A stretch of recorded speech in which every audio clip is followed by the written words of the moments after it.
Hi, everyone. This is Pastor Bev, and I welcome you to another installment of Grace and Truth with Pastor Bev. And Kelsey is here. She's behind the little keyboard doing what Kelsey does. Hi, Kelsey. Hi, Pastor. So today we are going to do the second half of the story of Rachel and Leah. These were the two main wives of Jacob, and their story is found in Genesis, I think like 20 through 35, something like that. So just a quick little reminder of where we left off. We had talked about all the children, and it kind of culminated when we saw that Leah's son Judah, is through his lineage we have Jesus Christ. Mm-hmm. And, we talked about the lion and the lamb. That's how it ended up, and that was kind of fun. Well, today we're going to continue our conversation about them because Rachel and Leah's story is not over yet. So, their father's name was Laban, and that's spelled Laban. And Laban was kind of a shyster. In case you didn't get that from last week, yeah. The fact that he said one thing but he did another. So he said to Jacob, "Oh, you can work for me for 7 years, and then I'll let you marry my daughter Rachel." Instead, he brought his daughter Leah, and it wasn't very cool of him. But Laban was also kind of doing that in other ways as well. But one important thing that I want you to know about Laban is that Laban is not considered one of the ancestors of our faith because he basically was a pagan. He was not of our faith, even though he's still of the family of God. He's not considered an ancestor because he was not faithful to God. He had household idols that he worshipped. But there's one kind of significant passage here that I noted in Genesis 30, verse 27. And this is after Rachel had the baby Joseph. Jacob said to Laban, "Send me away that I may go to my own home and country. Give me my wives and my children from whom I have served you, and let me go, for you know very well the service that I have given you."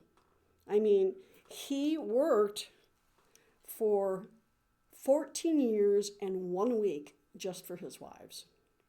That term of service is over. He's now had 11 children. He's like, "Dude, I want to go back home. I want to raise my family. I want to have, like, I guess most family units would say right now, hey, I got a job to go back to. I got a family to go back to, and I want to see how my family's doing." And right. And it really is not much of an area to work. The land is rather dry. So he said that, and Laban's response, "But Laban said to him, 'If you will allow me to say so, I have learned by divination that the Lord has blessed me because of you. Name your wages and I'll give it.'" Wait a minute. So what is divination? Isn't it like the witchy see into the future type deal or something? Kind of, sort of. Okay. I mean, we see that a little bit when they talk about casting lots and the lots choose. In the ancient Near East, they would actually use bones. Oh, okay. And, you know, it's kind of like when we think about fortune tellers that use tea leaves or whatever in order to ascertain what something was. They used bones, like animal bones, not human bones, like animal bones. And they would derive what that meant. Well, it doesn't mean that the Lord cannot speak through that process, but this is another clue that, you know, Laban is not really to be trusted. But he knows that God has caused Laban his prosperity through Jacob. So he's like, if you go away, I'm going to be broke. Well, then they make an agreement. So Jacob kind of devises a plan. He takes some sticks and he lays them in front of sheep that are mating or goats that are mating, and he had agreed with Laban that all the spotted and striped sheep would be his. But Laban, right after the agreement was struck, took all the spotted and striped sheep out of his flock and gave them to his sons. First time he ever mentions having sons in here. Yeah. So now we know for sure that they have brothers. I mean, what a nasty thing to do. So he did not want Jacob to start out with anything at all. So then Jacob devised this plan with the rods. I'm going to put them down. And then, oh, wow, every one of his sheep were spotted or striped or black. And he got all the black sheep as well as all the spotted and striped ones. And so all these other sheep, oh, hey, here's another, here's another, there's another and another and another. And, you know, he was doing pretty well. Meanwhile, Laban's flocks were dwindling, you know. So I think this is the Lord's kind of way of Laban being ready to cut the ties. Because a little bit further on, in chapter 31, verse 1, now Jacob heard that the sons of Laban were saying, Jacob has taken all that was our father's. He has gained all this wealth from what belonged to our father. And Jacob saw that Laban did not regard him as favorably as he did before. Then the Lord said to Jacob, return to the land of your ancestors and to your kindred, and I will be with you. So Jacob sent and called Rachel and Leah into the field where his flock was. And he said to them, I see that your father does not regard me as favorably as he did before, but the God of my father has been with me. You know that I have served your father with all my strength. Your father has cheated me and changed my wages 10 times, but God did not permit him to harm me. If he said the speckled shall be your wages, then all the flock bore speckled. And if he said the striped shall be your wages, then all the flock bore striped. Thus God has taken away the livestock of your father and given them to me. So he is asking, you know, it's kind of a summary verses of what he's asking of his wives. Hey, the Lord has told me it's time to go back to the land of my father. So are you on board with it? And this is how they responded. Then Rachel and Leah answered him, is there any portion or inheritance left to us in our father's house? Nope, everything is all gone. Are we not regarded by him as foreigners? And that would be true. Because at that time, when a wife married into the family of someone from another country or someone, then they were considered to be foreigners. So, like We find this in the book of Ruth. So if you go through the book of Ruth, Ruth was from Moab, and so was her other sister-in-law. But because they married Israelite men, even though she was a Moabitess,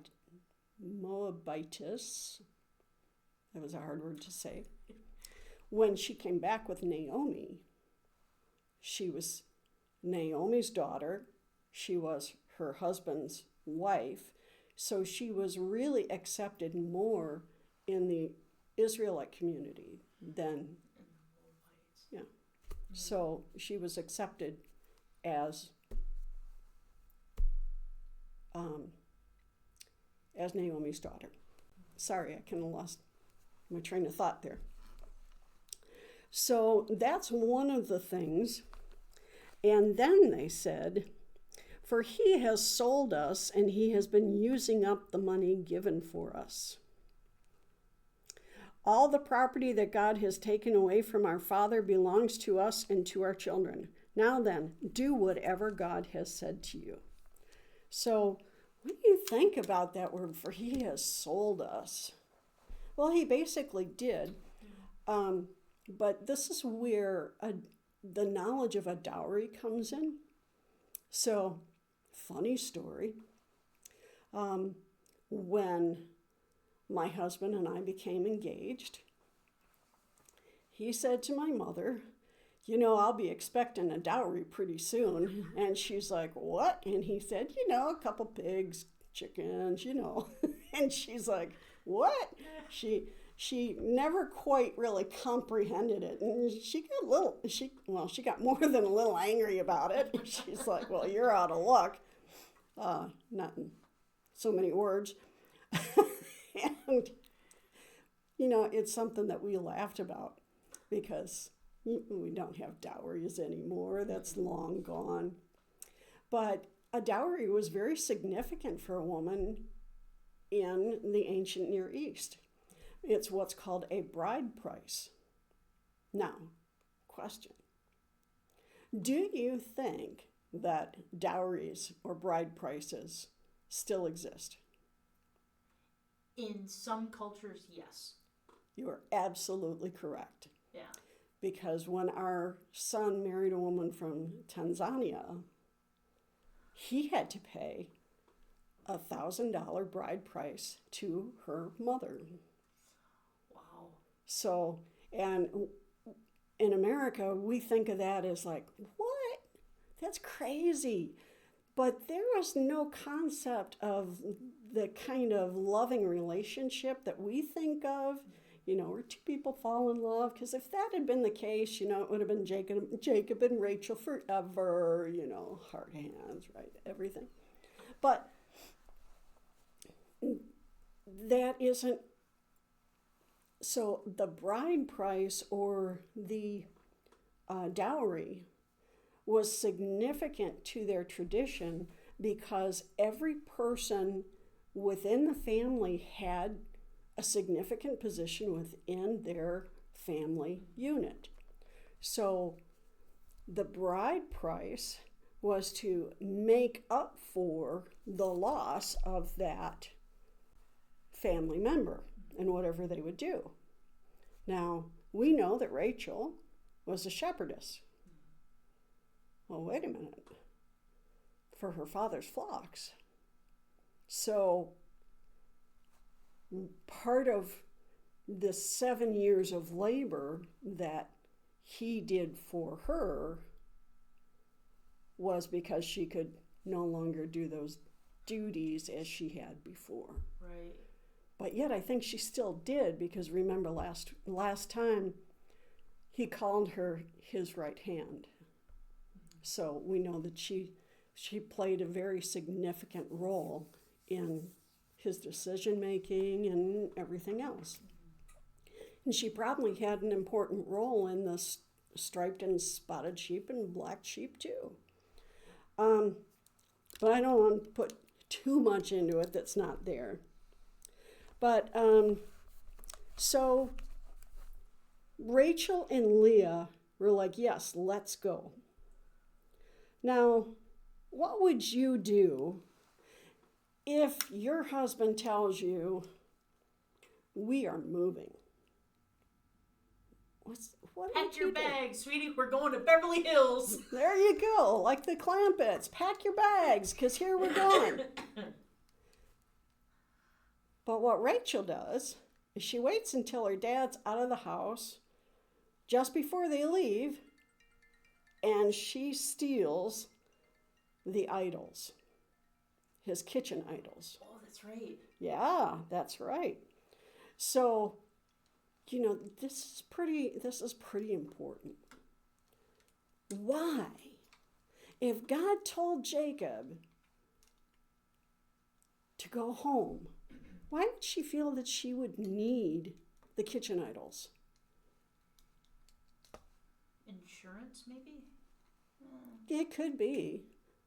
But I'm thinking that she probably used them more often than not. And in addition to that, her sister Leah, she basically had no time because she had so many kids she had to pack up. She was not worried about any kitchen idols or any type of idol whatsoever. So again, we see this contrast between Leah and Rachel, that Leah did not do that, and Rachel is acting more like her father by stealing his idols. And then when Laban catches up to them a few days later, and he said, why did you steal my kitchen idols? And Jacob is so ticked off. He's like, well, whoever did that, they're going to die. So what does Rachel do? She takes the idols, she puts them in her camel's saddlebags, and she sits on them. And when they're like, hey, we're searching here, and she's like, oh, I'm sorry, I can't get up. I'm having my time. Okay. So here's another thing. Because, I think about other stuff here. One of the sources said that Rachel died on the road home. Oh, yeah. She died around Jerusalem. But she could not have had her period because she had Benjamin on the road on the way home. Oh. Yeah. Now that puts another spin on that, doesn't it? Uh-huh. So now we see that as a blatant lie. Man, Rachel is really not the goody-goody that we think that she is. Yeah. And we see that contrast again. We don't hear any of that from Leah. So where do you think they end up? Just as footnotes? In the Bible, kind of, sort of. Yeah. Well, one of them has a place of reverence that is still significant to multi-faiths. In fact, the map, a modern map, had been altered because of this person. It's either Rachel or Leah. Can Leah. you? No. Rachel. It was Rachel. Okay. So, as I just said, Rachel died right after, she basically died immediately after childbirth. And she was buried. Jacob buried her alongside the road, just outside of Jerusalem, on the highway to Bethlehem, just outside of Bethlehem. Yeah. So when you read your Bibles, when it said Ephrath or Ephrathah, that's Bethlehem. So she was buried just outside there. And Jacob's sons, the ones that were old enough to carry a stone, they each carried a stone, laid it on top, and forming kind of a pillar, and then Jacob put a stone on the very top. So it had 12 stones, right? Because there wasn't one for the baby, because the baby was a baby, of course. And that pillar stood for a very long time. And people would come and they would pray at that place. And in fact, people still come and pray by Rachel's tomb. Now, those original stones are long gone, and it was replaced with a pillar. And if you look online, you can see beautiful pictures. It's got a beautiful veil covering it, and it's walled in. And actually, it's fenced in by barbed wire, because that's actually in Palestinian territory. And the Palestinians and the Israelis talked about it. And the Israeli prime minister, when he talked to the Palestinian leadership, he started crying and he said, "But it's Mama Rachel. Mama Rachel." That was the one thing that they could both agree on, because you see, Jacob, remember, Abraham founded not just the Christian faith, not just the Jewish faith, but also Muslim. So it's important to all faiths. So they created this space on the map. It's like a little indentation on the map in which Israelites, anyone, can drive in and go. And it used to be armored buses. You could only get access it by armored bus. But now anyone can go there, and you can pray at Rachel's monument. Wow. They don't pray to Rachel. And it is a place where women who are having trouble bearing children go to pray, because they feel it's extra sacred, because Rachel was gifted 2 children. So even the fulfillment of the name that she gave Joseph, if you remember, it was, "Hey, okay, now let's have another." Through Benjamin, even that was fulfilled. So that's pretty cool, right? So, what about Leah? Where do you think she is? No idea. Okay, I can tell you where she is. Leah is buried in the cave of Machpelah. So that is in Hebron. And in Genesis 49, I'm going to go to that now and read it to you, because this is what, remember, Jacob lived to be a very old man after Joseph brought him to Egypt. And these are his final wishes. In chapter 49, verse 29, "Then he charged them, saying to them," means his sons, "I am about to be gathered to my people. Bury me with my ancestors in the cave in the field of Ephron the Hittite, in the cave in the field of Machpelah, near Mamre, in the land of Canaan, in the field that Abraham bought from Ephron the Hittite as a burial site. There Abraham and his wife Sarah were buried. There Isaac and his wife Rebekah were buried. And there I buried Leah. The field and the cave that is in it were purchased from the Hittites. When Jacob ended his charge to his sons, he drew up his feet into the bed, breathed his last, and was gathered to his people." So, no, Leah's not just, she's not a footnote. She is in that holy place, in the cave of the ancestors. And it really shows that she was still given first wife status.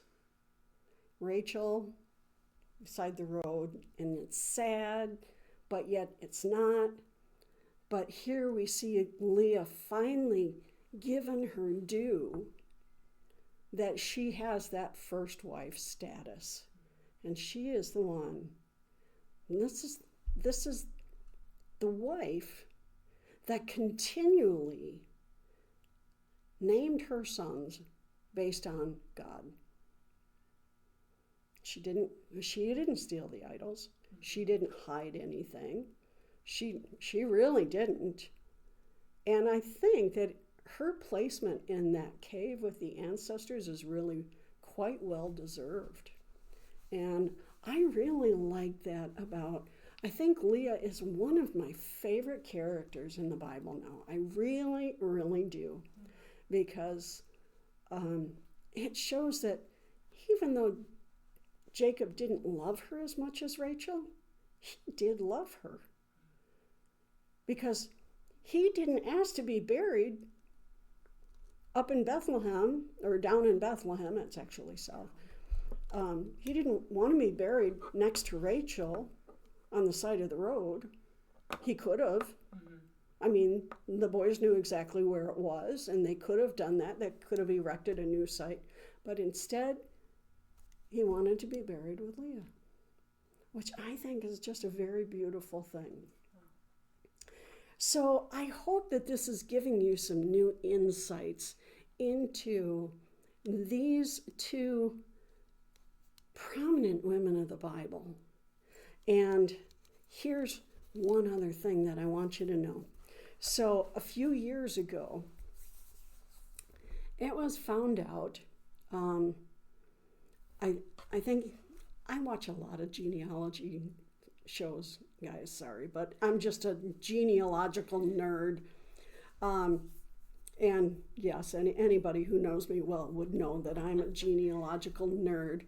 So here's the thing about genealogy. What they found out is that the entire Jewish population came from 4 women. And they said, we don't know their names. Oh, yes, we do. Rachel, Leah, Mitzpah, and the other one. Let's see, what was her name? What was her name? Milcah. Yep. So, isn't that cool?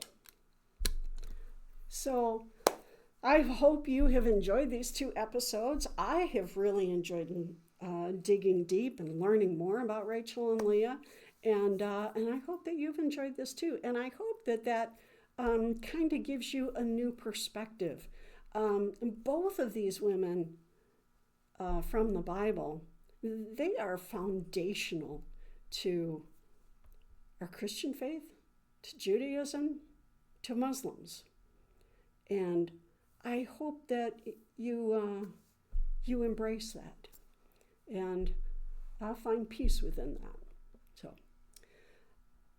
next week, I should say next episode, we are going to be talking about Dinah, who is Leah's daughter. So she had kind of a tumultuous time with it. So, and that is not one of the things that is really preached about. So tune in next time. We'll see you later. Bye-bye.